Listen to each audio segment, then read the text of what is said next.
The road into the village curves along the mountain like a loose thread. Mist hangs low over the fields.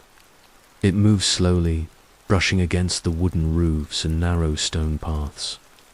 The sun has not risen yet, but the sky is turning pale. There are no rooster calls. The bus drops May at the bend near the old banyan tree. The driver does not look at her for long.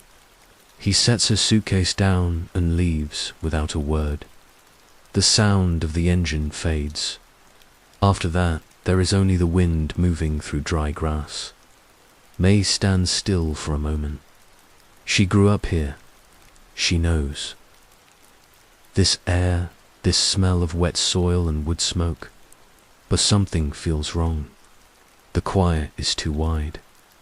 In other villages, dawn comes with noise. Wings, crowing, doors opening. Here, there is nothing. Her mother's house sits at the far end, near foyer. The slope that leads up to the terraces. The wooden gate leans slightly to one side. The red paint is peeled away. May pushes it open. The hinge lets out a soft cry. Inside, the yard is swept clean. Someone has taken care of it. A bowl of burnt incense rests near the doorway. The ash is still grey. She steps inside. The house smells like old incense and damp wood. It is a heavy smell, one that settles in the chest. The windows are closed. Light slips in through thin cracks in the walls. Dust floats in the air. Her mother's chair is still by the table. A folded blanket rests on it. May runs her fingers over the fabric. It is rough and cool. She sets her suitcase down but does not unpack. There had been a small funeral the day before the elders came. A few neighbors stood behind them. No one cried loudly. Grief here is quiet. It sinks inward. Old Mr. Hahn had cleared his throat and said, "Your mother was strong." May nodded. Mrs. Lynn spoke about the coming rain. "Roof tiles will need checking before winter," she said, eyes on the ground. They talked about rice. Harvests about the road washing out last spring. No one spoke about the way her mother died alone in this house. No one asked why May had not returned sooner. Their pauses were long. Their eyes shifted away too quickly. By evening, the village fell back into its stillness. May lay on the narrow bed in her childhood room. The mattress dipped in the middle. The walls held faint stains from years of damp weather. She did not cry. Her chest felt tight but dry. Wind pressed against the shutters. Somewhere far up the mountain, a branch snapped. She closed her eyes and listened to her own breathing in the city. Nights were loud. Traffic, voices, music from open windows. Here, silence filled every space. It made her thoughts louder. She remembered the last phone call with her mother, the argument about selling the house, about moving her closer to the city. Her mother had refused. "This is my home," she had said. May had sighed, impatient. "You can't live here alone forever." The memory sits heavy now. She falls asleep near midnight. When she wakes, it is still dark. For a moment, she does not. No one pulled her from sleep. The room is cold. Her breath shows in the air. The sky outside the window is a deep grey. Then she hears it. A whisper. It is soft, almost lost in the wind. It does not sound close, but it is not far either. It brushes. Against the wall near her window, May sits up slowly. The blanket slips from her shoulders. The whisper comes again. It is not her name. It is not a cry for help. It is a question. She cannot make out the exact words. The sound feels shaped like speech, but blurred at the edges. It rises and falls, then fades. Her heart beats faster. She waits nothing, only the faint rustle of mist moving through. Bamboo dot. She swings her legs off the bed and walks to the window. The wood beneath her feet is cold. She pushes the shutter open a crack. Outside, the yard is pale and empty. The mountains stand like dark walls against the sky. The air smells wet and clean. No one is there. The whisper does not return. May closes the window and stands still for a long time. She tells herself it was the wind. Old houses make sounds. Grief changes how the mind works. It fills silence with things that are not real. When the sun finally rises, it does so without noise. Still no roosters. She dresses and steps outside. A thin layer of mist covers the path. The village is awake, but quietly. Doors open without creaks. Footsteps are soft. Mrs. Lynn is sweeping her porch.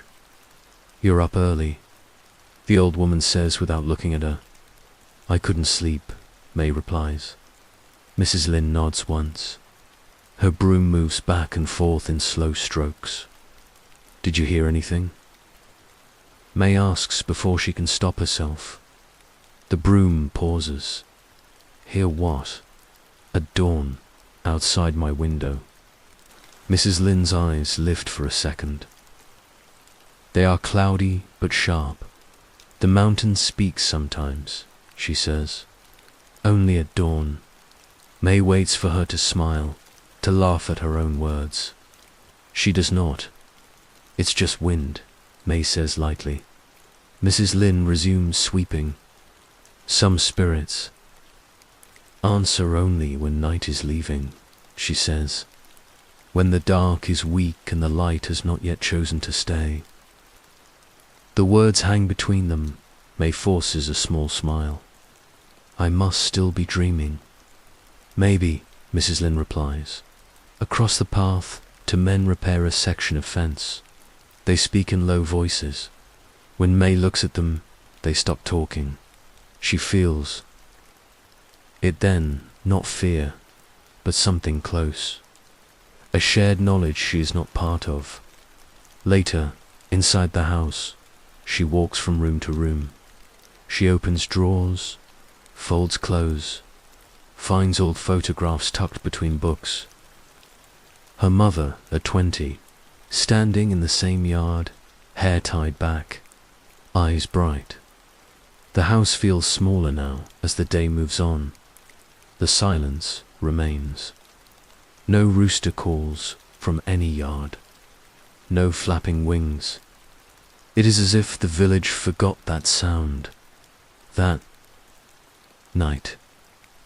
May lies awake again. She watches the faint line of the window grow lighter. She tells herself she will ignore it, if it comes back. But when the sky begins to pale, she is already sitting up, waiting. The whisper returns, clearer this time.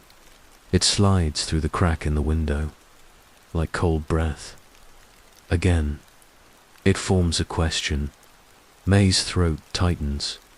She cannot pretend it is only wind. Outside, the mountains stand. Still, the mist drifts low across the ground. The world feels paused, caught between dark and light. May rises from the bed before she can change her mind. If something is asking, she wants to hear it fully. The next morning, she will wake even earlier. The whisper comes before the light. May is already awake when it begins. She sits on the edge of her bed, fully dressed, shoes on, fingers resting on her knees. The room is dark blue. The air feels damp against her skin. There it is again, soft, clearer than yesterday. It does not come from the yard this time. It drifts from behind the house, from the narrow path that climbs toward the terraces. The sound moves through the fog like breath across glass. A question. She cannot hear the full shape of it, but she feels it pressing against her. May stands, the wooden floor creaks under her weight. She does not light a lamp. She opens the back door slowly. Cold air slips inside, touching her face. Outside, the world is pale and blurred. Fog covers the ground in a thin layer. The mountains are only shadows. The whisper comes again. Farther up the path. She steps into the yard. The earth is wet beneath her shoes. Grass bends under her weight. Her breath clouds in front of her mouth. Each step feels louder than it should. She tells herself she will only walk a little way, just enough to prove there is nothing there. The path is narrow and lined with low stone walls. Moss grows between the cracks. Water drips from leaves overhead. Halfway up, she stops. For a moment, she feels something strange. Not fear, not danger. It feels like being seen by someone who already knows her face. The whisper moves again. Just ahead she follows. The terraces open up to her right, rows of empty fields waiting for planting. The fog rolls across them in slow waves. No birds move, no insects buzz. At the top of the path stands the old shrine. It is small and made of dark stone. The roof tiles are chipped, red paint flakes from the wooden beams. The place has not been repaired in years. Children used to dare each other to run up here at night. May remembers laughing as she waited below, never brave enough to climb alone. Now she walks toward it without laughing. The stone steps are slick. She climbs carefully inside. The shrine smells faintly of smoke. She pauses at the entrance. Ash covers. The floor art not scattered by wind, not old and grey. Fresh it lies in a thin layer around the base of the cracked statue.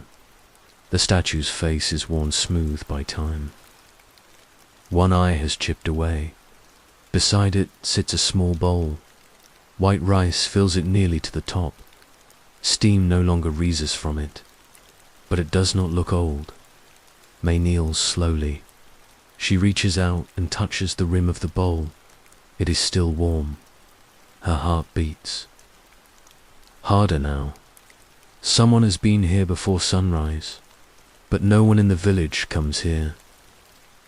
The shrine has been called abandoned for years. That is what they told her. The whisper fades. Silence presses in around her.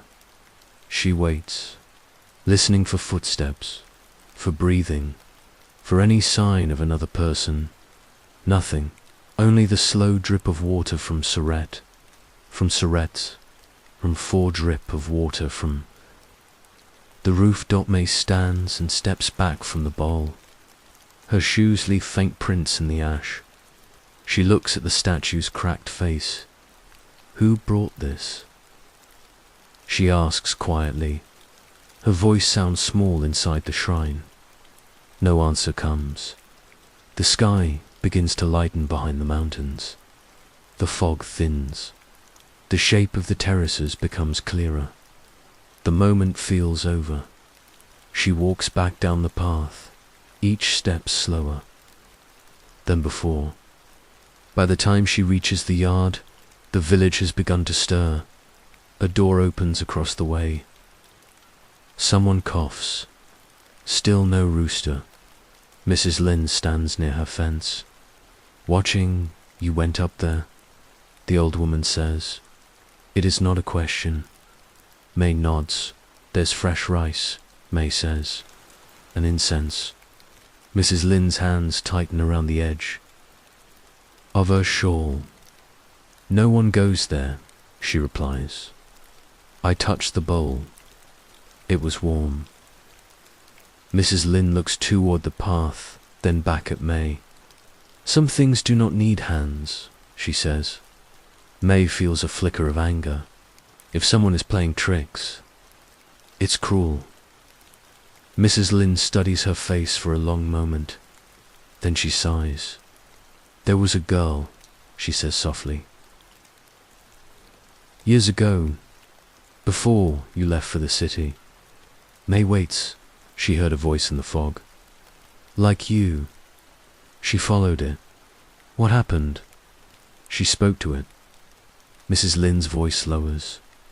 And then, she did not come back. The words sit, heavy in the cool air. They searched the mountain, Mrs. Lin continues. For 3 days, they found nothing. No footprints, no body. May shakes her head. People disappear. It doesn't mean since then, Mrs. Lin says, cutting gently across her words.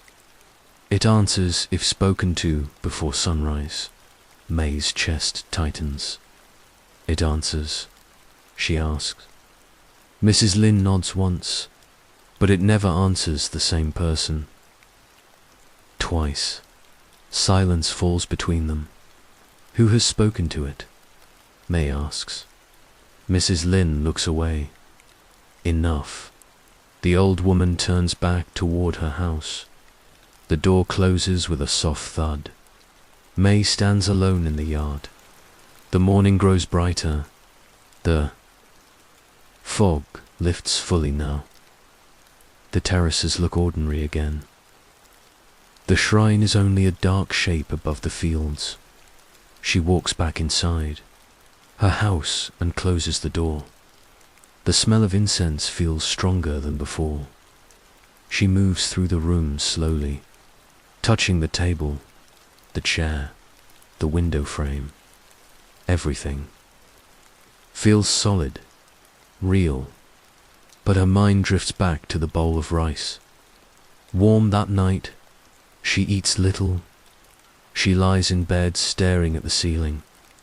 The wood beams form dark lines above her. She listens to the house settle, to the wind moving through bamboo. She tells herself she will not go again. She will ignore it. Yet before sleep takes her, a thought settles in. The spirit answers only once. It never answers the same person twice, which means it is waiting for someone new. When her eyes open again, the room is still dark. The sky outside has not yet begun to change. Her heart is already awake. She sits up slowly. If it will answer only once, she does not want to waste the chance by chasing it this time. She will not follow. This time, she will speak first. Outside, the fog begins to gather, and the mountain waits. The sky is the color of deep water when May steps outside. It is the hour before sunrise, when the world feels paused. The fog lies low over the ground. The mountains are dark shapes against a pale edge of light. She has not slept. Her shoes are already damp from the grass. She walks past the yard and onto the narrow path behind the house. The stones are cold under her feet. Her breath moves in slow clouds. She does not follow the whisper this time. She stops halfway up the path, where she can see both the house below and the shrine above. The fog shifts around her legs. The air smells like wet earth and old leaves. Her heart beats hard, but steady. She looks into the open space ahead and speaks. Why are you here? Her voice sounds small. It does not echo. For a moment, nothing happens. The fog drifts. Water drops from a branch and hits the ground. She almost laughs at herself. The question hangs in the air, thin and foolish. Then she hears it. Not a whisper. A melody soft at first, so faint she thinks it might be wind moving through bamboo. But the sound grows clearer. It rises and falls in a slow rhythm, a lullaby her breath catches. It is the song her mother used to hum while combing her hair. A simple tune, no words, just a steady hum that filled the small room at night. May feels her chest tighten. The melody moves through the fog and wraps around her. It feels close, too close, like someone standing just behind her shoulder. She closes her eyes. For a second, she sees it. Her mother sitting on the edge of the bed, the old lamp glowing beside her, the smell of soap and smoke in her clothes, the slow pull of the comb through May's hair. The sound fades. The fog thins for a moment, then thickens again. May opens her eyes. No, she whispers. Her legs feel weak. She almost turns back toward the house, almost runs. Instead, she swallows and speaks again. Why are you here? She asks louder now. The air feels colder. This time, the answer comes as a whisper. Clear. You left her alone. The words do not shout. They do not hiss. They are calm. Simple. May sing quotes. Hands tremble. The sky grows lighter, but the cold sharpens around her. Images push into her mind. The day she packed her suitcase for the city. Her mother standing in the doorway, arms folded. Not angry, just quiet. You will come back soon, her mother had asked. Of course, May had said, already thinking about her new job, her small apartment. The bright lights, the memory shifts, a phone ringing in the city. May staring at it while working late, letting it ring once, twice, telling herself she would call back. Tomorrow, the last winter, snow on the mountain, her mother's voice thin over the phone. It's colder this year, she had said. May had been busy. Wear another sweater, she replied. The whisper comes again, softer. You left her alone. Tears burn behind May's eyes, but she does not let them fall. I sent money, she says to the fog. I told her to move. The fog does not answer. It only repeats. You left her alone. The words feel less like blame and more like a mirror. She takes a step back. The shrine stands a short distance above her, half hidden by mist. Without thinking, she walks toward it. The steps are slick. Her fingers brush the cold stone wall as she climbs. Inside, the ash still coats the floor. The bowl of rice sits where it did before. But something has changed. May stops at the entrance. Her breath catches again, resting on top of the white rice. Is a jade comb green and smooth the handle carved with small flowers. She knows every curve of it. It had belonged to her mother. It had been placed in her mother's hands before the cremation. May had watched the flames take it. She had seen the smoke rise. Her legs feel weak. She kneels slowly in front of the bowl. The comb looks untouched by fire. No cracks. No soot. She reaches out but stops. Just before touching it, her fingers hover above the jade.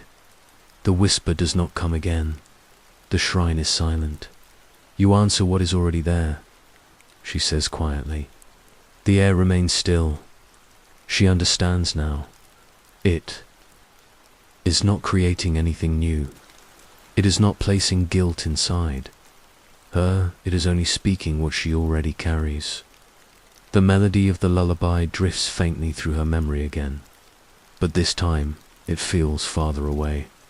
May picks up the comb. It is cool, not warm, solid dot. Real. Her reflection appears faintly on its polished surface. Her eyes look darker than she remembers. Footsteps sound behind her. Soft, she turns quickly. At the edge of the shrine steps, two villagers stand, Mr. Hahn and Mrs. Lin. They do not enter. They watch. More figures gather along the path below. No one speaks. They are not afraid. They are waiting. May stands slowly, the comb still in her hand. She answered you, Mrs. Lin says at last. May nods once. What did it say?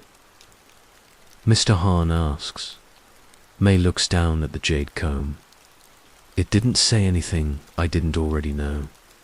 The villagers exchange quiet looks. The first answer is always the hardest, Mrs. Lin says. May feels a chill at those words. The first, she asks. Mrs. Lin's face is calm. It will not answer you again. May looks back at the bowl of rice, at the ash on the floor. She feels something shift inside, and not relief, not yet, but the fear has changed shape. It is no longer about what the spirit might do it. It is about what she might ask next. The sky brightens behind the mountains. The fog begins to lift. May steps out of the shrine and walks past the villagers without speaking. They part to let her through dot in her hand. The jade comb feels heavier than stone. As she walks down the path, she understands one thing clearly. If the spirit only answers once, then she has already broken the rule, because she knows she will return at dawn again. Cold settles into May's bones before dawn. She sits at a low table in her mother's house, hands wrapped around a cup of tea she does not drink. Steam rises and fades. The tea grows still. Outside, the village rests under a thin blanket of fog. No birds, no morning calls. Only the slow sound of wind brushing the bamboo. She has not slept well since the shrine. When she closes her eyes, she sees the jade comb on white rice. She hears the lullaby break apart in the air. A knock comes. At the door, 3 elders step inside when she opens it.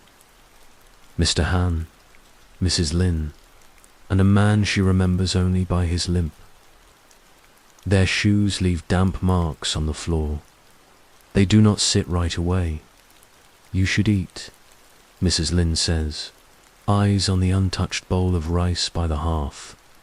I'm not hungry, May replies. Mr. Han clears his throat. We should have spoken earlier. May nods. She waits. The elders sit. The house feels smaller with them inside. It is not a ghost, the man with the limp says. His voice is dry, not the way people think. May's fingers tighten around the cup. The mountain remembers, Mrs. Lin adds. Every grief left here. Every person who stayed when they should have gone. Every person who went when they should have stayed. Mr. Han leans forward. It answers grief with truth. And the price?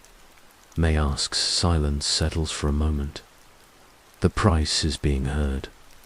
Mrs. Lin says, they explain in pieces. Slowly, like telling a story they do not want to remember. Those who return again. And again lose small things at first. Sleep slips away. Food tastes flat. Cold settles in even during summer. Their faces thin. Their eyes drift toward the mountain without knowing why. They listen too long. the man with the limp says. They forget how to leave. May looks down at her hands. They already feel colder than before. And then, she asks. Mrs. Lynn does not answer. They walk into the fog, Mr. Hahn says. One morning, they do not come back. The words sit heavy in the room. Why didn't you stop them? May asks. Mrs. Lynn meets her gaze. Because they would not listen to us. Only to the mountain. The elders stand to leave. At the door, Mrs. Lynn pauses. It will ask something of you, she says softly. It always does. The door closes. May remains seated long after they leave. The tea is cold now. That morning, she does not eat. She walks to the shrine before dawn and waits. The fog rolls low across the terraces. The sky glows faintly blue. She stands inside the shrine, hands at her sides, and listens. The answer comes as sound, not words. A hum, the lullaby again. But slower this time. Softer, it does not cut as deep. Her shoulders loosen. She closes her eyes and lets it wash over her. For a moment, she feels forgiven, as if something has been lifted. When the sound fades, she waits for more. Nothing comes. She returns home and lies down, but sleep does not come. By the second day, food feels wrong in her mouth. She chews and swallows only enough to quiet the ache. In her stomach, her body feels light, too light. She wakes before dawn, without effort now. At the shrine, the answer comes again. A memory this time.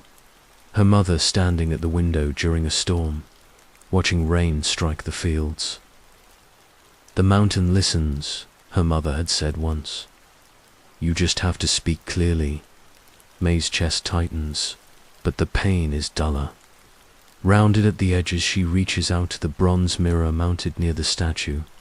Her reflection wavers. The edges of her face blur slightly, like steam on glass. She blinks. The image sharpens again. On the third day, the village watches her walk the path before dawn. No one stops her. They whisper among themselves, but they do not call her name. At the shrine, the answer feels closer. A voice this time, not accusing, not cold. I waited, it says. May Singwat's eyes fill, but she does not cry. I know, she whispers. The fog presses against the shrine walls. The air smells sweet and wet. When she looks into the bronze mirror again, her reflection looks pale, thin, as if the light is passing through her. Her hands tremble. That night, she sits on the floor of the house, wrapped in a blanket. The fire has gone out, but she does not feel the cold the way she should. Her body feels distant, as if it belongs to someone else. She does not dream. On the fourth morning, the sky is slow to change. The fog is thick. Clinging to the ground like a held breath, May walks the path with careful steps. Her legs feel weak but steady. Inside the shrine, the air is quiet. No sound comes at first. She waits. Her heart beats once, twice. Then the whisper forms. Words, not an answer. A question. Will you stay? The sound fills the shrine, low and calm. Maze. Breath catchers. The words do not threaten. They do not beg. They feel certain. She looks toward the entrance. The fog beyond it swirls, heavy and white. Her mother's voice slips into her memory. This is my home.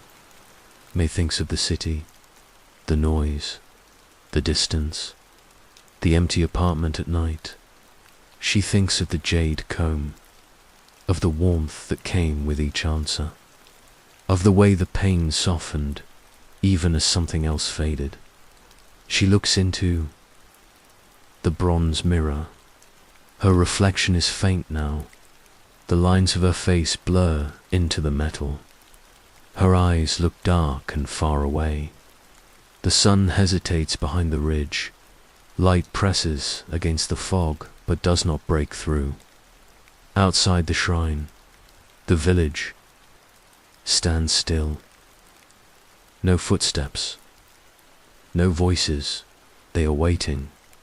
May's mouth opens, but no words come at first. Her chest feels tight, not with fear, but with choice. The whisper waits. The mountain does not rush. May takes a slow breath, for the first time since returning. She feels the full weight of the moment settle into her body. The fog shifts, the sun holds its place, and May knows that whatever she says next will change everything. The question hangs in the cold air. Will you stay? The fog presses close to the shrine walls. The sky above the ridge is pale but unsure. Light gathers, yet does not spill over. May stands inside the small stone room, her body thin in the bronze mirror. Her reflection flickers like a weak flame. She can see the mountain through herself. Her legs feel light, too light. She understands now. The spirit did not pull the girl into the fog years ago. It did not drag anyone away. It waited. It answered. It stayed until they chose to stay too. Each answer had softened her grief. Each morning had felt warmer than the last. The pain had become smooth, almost gentle. That was the danger. Longing can feel like comfort. If she stays, she will not feel the sharp edge of loss again. The mountain will hum her mother's song. It will give her small pieces of memory, shaped and clean. No anger, no regret, just soft echoes. But her body will fade. Her hunger is already gone. Her sleep is thin. Her reflection barely holds its shape. Will you stay? The whisper asks again, not louder, not softer. May closes her eyes. She sees her mother at the doorway the day she left for the city. Not crying, not smiling, just standing there, hands folded in front of her apron. You will come back soon. Her mother had asked. May had nodded without thinking. The memory shifts. Her mother sitting alone at the table during winter, steam rising from a single bowl of soup, snow pressing against the window. The mountain had listened then. It had heard every quiet moment. May opens her eyes. The bronze mirror shows a thin outline where she stands. Her features blur at the edges. She looks at the bowl of rice, the jade. Comb rests on top, green against white. It looks small, almost fragile if she stays. She will keep hearing her mother's voice, but it will not be her mother. It will be the mountain answering what she already carries. Grief is heavy, but it is real. The fog swirls at the shrine's entrance. The path below is hidden. The village waits beyond the mist. May steps forward. Her knees feel weak, but she kneels in front of the bowl. She picks up the jade comb. It is cool against her skin for a moment. She presses it to her forehead, just like her mother used to do, before combing her hair. The touch brings back the smell of soap, the warmth of a small lamp, the sound of quiet humming. Tears slip down her face now. slow, warm. I was not there. She says softly, the shrine does not answer. I should have. Come back sooner. The fog shifts, but the air stays still. May lowers the comb, carefully. She places it back into the rice bowl. The grains shift under its weight. She bows her head, not to the statue, not to the ash on the floor. She turns slightly and bows toward the house below, hidden in the fog. Toward the place where her mother waited. I heard you, she says. The words are simple. She says them to her mother. She says them to the mountain. She says them to herself. Silence follows. Then the whisper comes one last time, softer than wind, then, go. The words do not echo. They do not linger. They pass through her like a breath. The sky changes. Light breaks over the ridge at last. It spills across the terraces and touches the shrine walls. The fog begins to thin, slowly, like a curtain being lifted by careful hands. May feels something return to her body, weight her feet press firmly against the stone floor. Her hands feel solid. The air feels cold again, sharp in her lungs. She looks into the bronze mirror. Her reflection stands clear, not bright, not glowing, just present color returns to her face. The thin blur at her edges is gone. She rises slowly. Outside, the path becomes visible as the fog drifts away. The terraces shine with morning light. The mountain stands quiet, no longer pressing close. She steps out of the shrine dot at the edge of the path below. Figures stand in stillness. The villagers, they watch her. No one speaks. May begins to walk down the steps. Each step feels heavy and real. Halfway down the path, a sound cuts through the air, sharp, cleared out. A rooster's cry. It echoes from somewhere deep in the valley. May stops. The villagers lift their heads. Another call follows. Then silence. Mrs. Lynn's eyes fill with something close to relief. No rooster has crowed here in years. She whispers. The fog continues to lift.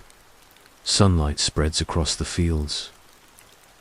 The damp earth begins to warm. May reaches the bottom of the path. The villagers part, without words as she passes through them. She does not look back at the shrine. The house stands ahead, quiet and small. As she walks toward it, she feels the ache. In her chest, it is still there. Her mother is still gone. The regret remains, but it no longer pulls her toward the mountain. It sits inside her like a scar, tender, permanent, alive. She steps into the yard. The air smells of wet soil and wood smoke. A breeze moves through the bamboo. It feels like any other morning. Inside the house, light fills the rooms for the first time since she returned. Dust glows in thin beams near the windows. She opens the shutters wide. Sunlight rests on the old table. On the empty chair, she stands in the doorway and lets the warmth touch her face. Behind her, high above the terraces, the shrine is only stone again. Small, still no whisper rises with the wind. No song drifts through the air. At dawn, the mountain is silent, and this time the light stays.